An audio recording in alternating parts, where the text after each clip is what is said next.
ನಮ್ಮ ಹೆಂಡತಿ ಹೆಸರು ಈರಮ್ಮ ರೀ, ಈರಮ್ಮ ಮಟೋಳಿ ರೀ, ನಾವು ಗಂಡ್ರಿ. ನಾವು 10ನೇ ತಾರೀಕು ಬಂದು ಇಲ್ಲಿ ಅಡ್ಮಿಟ್ ಆಗಿದ್ವಿ ಸರ.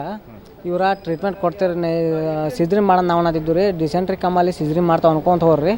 ಅನ್ಕೊಂತ ಹೋಗಿ ಡೆತ್ ಆದಿ ನಾನು ಸೈ ತೊಗೊಂಡ್ರಿ. ಕೂಸು ಬೇಡ ನಾನು ಸೈ ತೊಗೊಂಡ್ರಿ ರಾತ್ರಿ 1:30 ರೀ. ಅವಾಗ ಕೂಸು ಸೈ ತೊಗೊಂಡ್ರೆ ಆ ಕೂಸು ಉಳಿಲಿಲ್ಲ ರೀ, ಅವರು ಉಳಿಲಿಲ್ಲ ರೀ. ಇಬ್ಬರು ಡೆತ್ ಆಗ್ಯಾರ ರೀ. ಆ ಡೆತ್ ಆದಿ ನಾನು ಸೈ ತೊಗೊಂಡಾರ ಇವ್ರು. ನಮ್ಮ ವೈಫ್ ಡೆತ್ ಆದಿ ನಾನು ಸೈ ತೊಗೊಂಡಾರ. ಏನಂತ ಹೇಳಿದ್ರು ಮೊದಲು? ಅವರು ನಾರ್ಮಲ್ ಆಕತ್ತೆ ಅನ್ಕೊಂತ ಹಂಗೆ ಹೊಂಟ್ರಿ ಅವ್ರಿ. ಇವ್ರು ನಮ್ಮ ಹೆಣ್ಮಕ್ಳು ಕೇಳ್ರಿ, ಇಲ್ಲ ನಾರ್ಮಲ್ ಆಕತಿ, ನೀನು ಡಾಕ್ಟ್ರು ನಾನು ಡಾಕ್ಟ್ರು ಅಂತ ಇವ್ರು ಹೊಳಗೆ ಕೇಳ್ತಾರಂತ ಅವ್ರು. ಹಾಂ, ಒಂದೇ ಸರ. ಹಾಂ.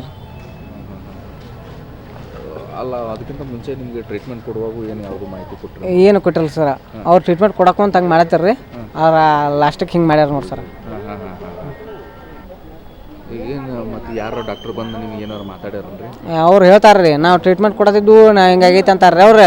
ಹೇಳೋ ಮುಂದೆ ಅವರು ನಾವು ಡಾಕ್ಟ್ರ್ ನೀವು ಡಾಕ್ಟ್ರು ಅಂತ ನಮ್ಮನ್ನ ಎಷ್ಟೋ ಸಲ ಕೇಳ್ಯಾರಂತಾರೆ ಅವ್ರ ಹೆಣ್ಮಕ್ಳ ಒಳಗೆ ರೀ. ಹಿಂಗೆ ಮಾಡಿ ಕೇರ್ಲೆಸ್ ಮಾಡ್ಯಾರ ಅದ ರೀ. ಈಗ ಹೆಂಗೆ ಡಾಕ್ಟ್ರ್ ಇದು ನಿರ್ಲಕ್ಷ್ಯ ಅಂತೀರಿ? ಹಾಂ, ಡಾಕ್ಟ್ರ್ ನಿರ್ಲಕ್ಷ್ಯ ರೀ ಅವ್ರದ ತಪ್ಪು. ಹಾಂ. ಯಾವ ಮೇನ್ ಹೆಡ್ ಡಾಕ್ಟರ್ ಯಾರು ಬಂದು ನಿಮ್ಗೆ ಮಾತಾಡ್ಸಿಲ್ಲ? ಅವ್ರ ಹೆಣ್ಮಕ್ಳು ಇದ್ರಲ್ಲ ನಮ್ಮನ್ನಂತೂ ಒಳಗೆ ಬಿಡಲ್ಲ ರೀ. ನಮ್ಮನ್ನು ರಾತ್ರಿ ಡೆತ್ ಟೈಮ್ ಕಷ್ಟ ಸೈ ಮಾಡಾಕದಾರ ರೀ. ನಾವು ಗೊತ್ತಿರಲಿಲ್ಲ, ನಾವು ಹೊರಗೆ ಇರ್ತಿದ್ದೀನಿ ರೀ.